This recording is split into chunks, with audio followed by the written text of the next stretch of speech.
తెలుగు రాష్ట్రాల్లో అతిపెద్ద lift manufacturer lifts ట్రై.com dealership కూడా ఇవ్వబడును. ఉన్మాదం పేట్రేగిపోతోంది. అడుగడుగునా ప్రేమోన్మాదులు, దాడులు, ఏ మూల చూసినా రక్తపు మరకలు. దేశంలో ఇలాంటి ఘటనలు నిత్యకృత్యం. ప్రేమను నిరాకరిస్తే చంపేస్తున్నారు. పెళ్లి కొప్పుకోకపోతే ఊపిరి తీస్తున్నారు. మనుషులు మాట్లాడటం లేదు, కత్తులే మాట్లాడుతున్నాయి. తాజాగా కర్ణాటకలో ఓ అమ్మాయి తనతో పెళ్లికి అంగీకరించలేదని ఓ ఉన్మాది చేసిన దుర్మార్గం నివ్వెరపరుస్తోంది. కర్ణాటకలో దారుణం. పెళ్లికి అంగీకరించలేదని రెచ్చిపోయిన ఉన్మాది యువతి గొంతు కోసి హత్య. అనంతరం ఉన్మాది ఆత్మహత్య.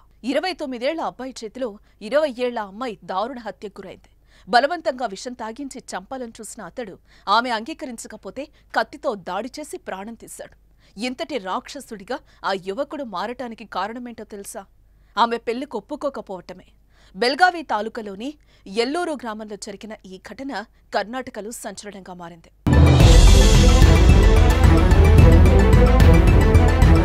హత్య చేసిన యువకుడి పేరు ప్రశాంత్ కుందేకర్.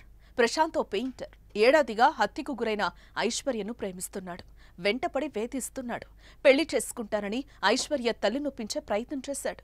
కానీ ప్రశాంత్ ప్రపోజల్ను వారు ఒప్పుకోలేదు. తన కూతుర్ని ఇవ్వడం ఇష్టం లేదని ఆ తల్లి చెప్పింది. ఐశ్వర్య నుంచి కూడా అదే మాట. ఈ మాటలు విన్న ప్రశాంత్ తనలోని సైకోని నిద్రలేపాడు. నా ప్రేమ కాదంటారా అంటూ ఆగ్రహంతో రగిలిపోయాడు. ఐశ్వర్యను చంపి తాను కూడా చనిపోవాలనుకున్నాడు. ఐశ్వర్య తన పిన్ని ఇంట్లో ఉందని తెలుసుకుని నేరుగా అక్కడికెళ్లాడు. తనతో పాటు విషం బాటిల్ను కూడా తీసుకెళ్లాడు. పెళ్లి చేసుకోవాలని లేకపోతే విషం తాగాలని ఒత్తిడి చేశాడు. ప్రశాంత్ చేసిన పనికి ఆమె ఆశ్చర్యపోయింది. ఇంతలోనే తన జోబులో ఉన్న కత్తిని తీసి ఐశ్వర్య గొంతు కోసేశాడు. చంపొద్దని వేడుకున్నా వదలకుండా దాడి చేశాడు. ఉన్మాది దాడిలో తీవ్రంగా గాయపడిన ఐశ్వర్య మృతి చెందింది.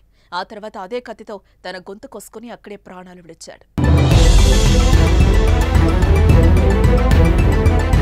ప్రేమ పేరుతో యువతులు వెంటపడుతున్న పోకిరీలు తమ ప్రేమను అంగీకరించని సందర్భాల్లో విచక్షణను కోల్పోయి మృగాల్లా ప్రవర్తిస్తున్నారనడానికి మరో సాక్ష్యమే ప్రశాంత్ చేసిన పని.